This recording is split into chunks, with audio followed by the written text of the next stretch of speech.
Hi everybody, my name is Claudia Kaiser. I'm a holistic nutrition coach and owner and founder of metabolism.com, and today I want to talk to you about sports. As you might or might not see, I just did some sports, and this inspired me to talk about this subject today because, as you might know, it's said that nutrition and sports, they usually go together, and that in order to be healthy, fit and lean, we need to not only eat well but also do sports. And just like with nutrition, there's lots of good information out there, but there's also lots of bad information out there. And today I want to give you my take on things. But before I do that, let me give you a little bit of background about myself and my particular relationship to sports. So I've always been a very active person. So already as a child I moved a lot. I did judo, I played football with my brother in the club, and at age 8 I got into running.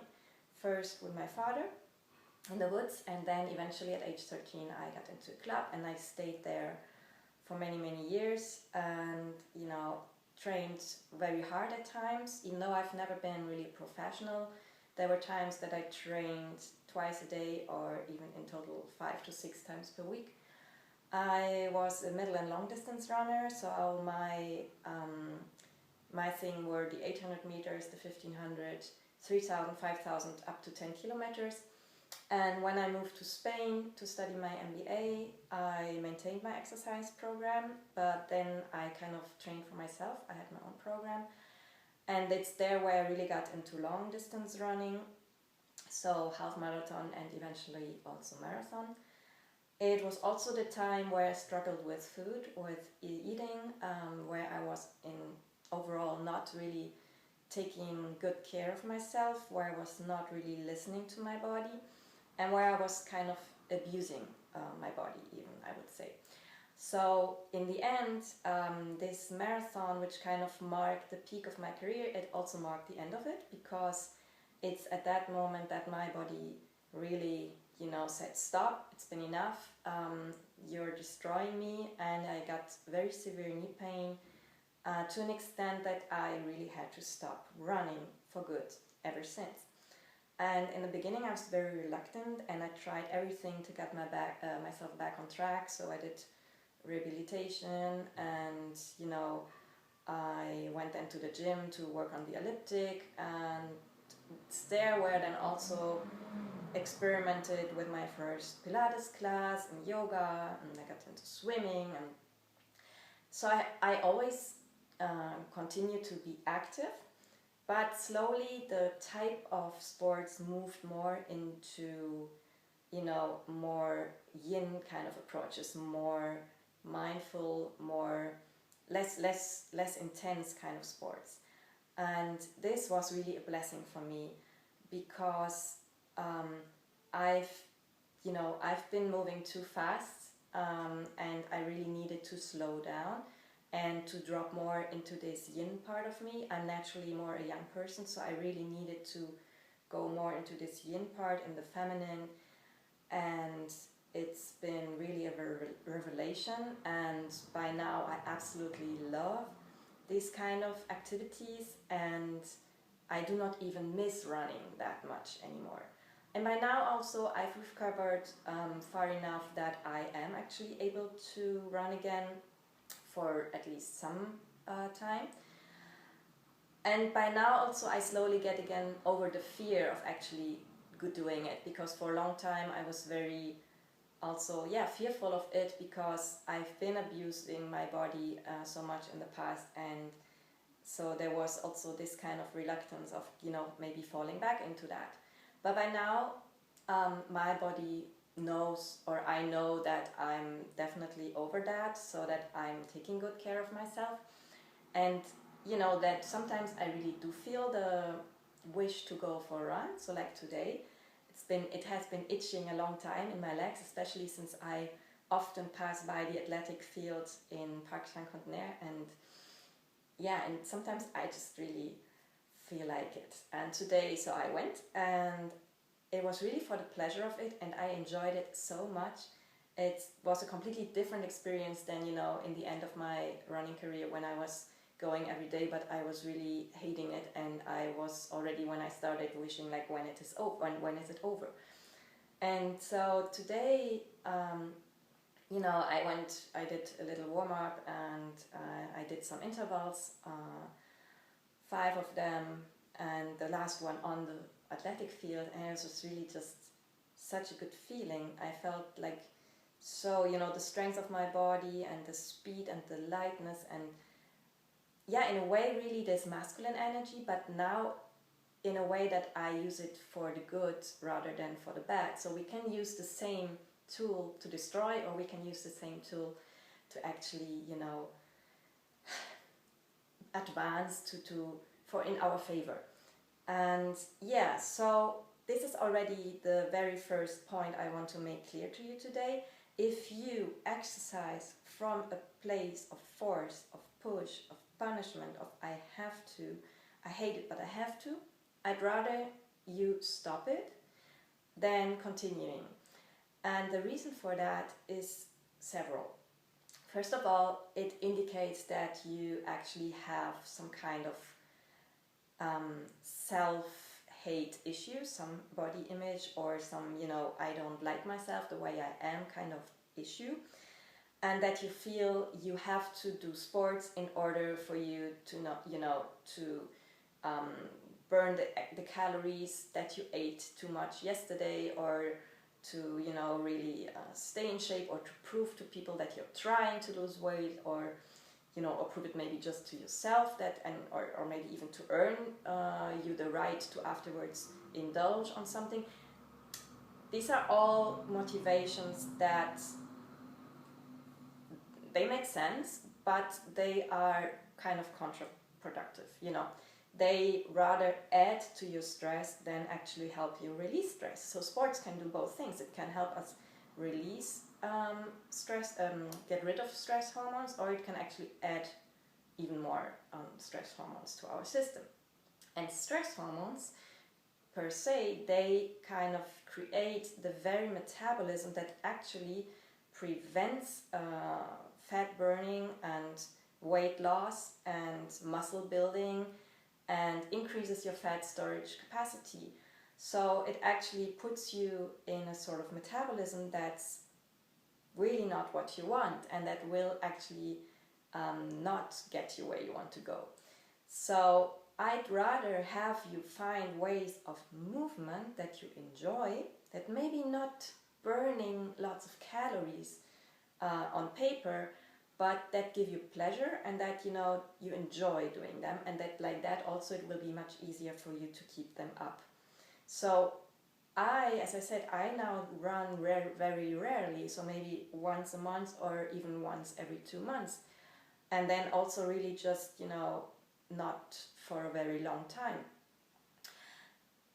But if I do, I enjoy, and for the rest of the time I engage a lot just into movement. So I walk a lot, I love dancing, I ride my bike, I do yoga, I put, in the morning I just put music, and I, you know, I move and I jump, and then I might do some strength exercise, but also really, you know, maybe 5 minutes, 10 minutes. And, you know, everybody's different. I'm not saying that, you know, just because that's enough for me, it's necessarily enough for you. I'm just saying that in general, exercise just for the sake of exercise is overrated. And it's not even going to be productive and get you where you want to go, and can even actually work against you.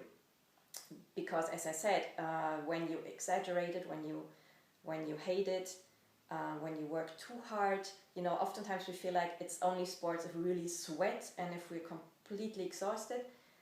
Yeah, then you feel like you really did something and you burn calories, but as I said, it might not actually in the end really give you that kind of metabolism that continues to burn calories even when you're not doing any sports.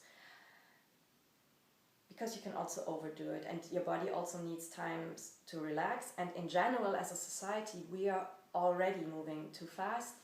I see many people who come to me who move very fast, who have very fast and busy lifestyles with lots of stress, and on top they feel like, you know, they need to go to the gym every night or every morning very early to do their exercise. And in these kind of cases, I often recommend, you know, do less, and less can actually be more in such cases, because the body also needs to recover. Otherwise you stay really in a constant stress response with all the negative impacts on your metabolism, on fat burning, on calorie burning, on muscle building, but also on tissue repair. Your body cannot efficiently repair the tissues after an effort when it's never really getting in the relaxation response. And now I'm not saying, okay, quit the sports and maintain all the other stresses in your life. You can of course also work on the other stresses in your life. I'm just saying, you know, look very deeply into yourself. What's the motivation for you to do these sports in the first place? Is it pleasure and really the joy of movement, or is it really a hidden body hate and, you know, body image issue and feeling like I need to burn calories and maintain my weight?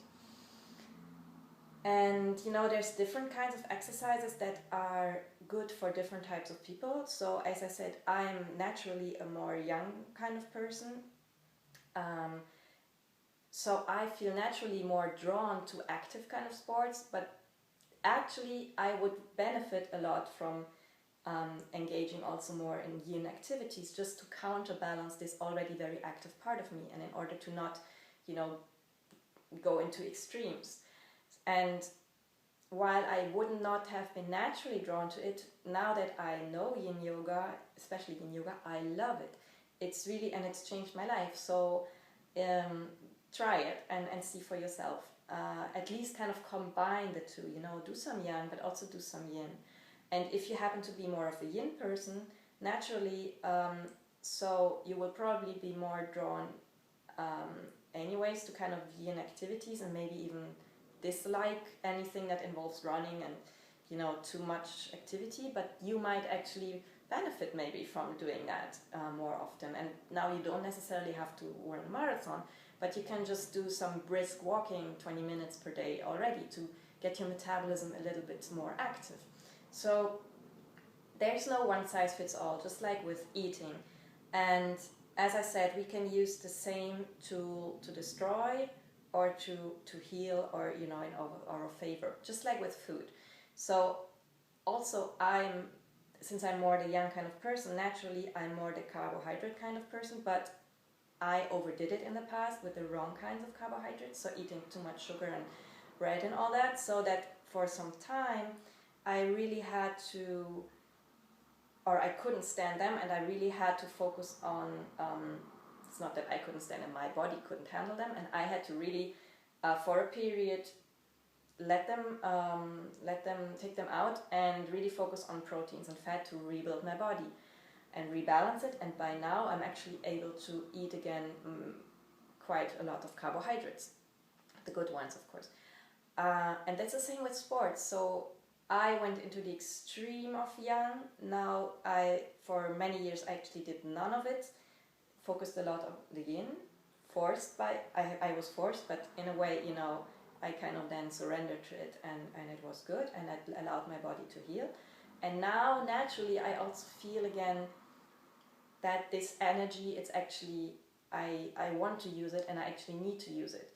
And it's not necessarily a bad thing. I just need to dose it correctly and, you know, watch it and make sure that the two, the head and the heart, the yin and the yang, they stay in balance and they work together, and not, you know, one kind of trying to dominate the other. Did I forget anything? Yeah, let me know if you have any questions that I didn't address right now when it comes to exercise and to sports. Also, there's a very nice article I once wrote, how excessive cardio exercise can actually make you sick and tired and even fat. I'll post that one these days. You can read a little bit more, you know, also about really the background and the kind of biochemical process why this is the case. And yeah, I can only really repeat that it's not so much the exercise, it's really the movement. As human beings, we need to move. This is why we have a body. We need to move, we need to also, work it. But it has to be adapted to your metabolism, to your needs, to your life situation, to your current circumstances. And you always have to listen and to respect your limits, and to make sure that what you do, it's really from a place of love and not from a place of hate. And if this message is it's the only thing that you retain from this video, I'm already very happy. And with this, I finish this talk, and I see you soon again. Bye.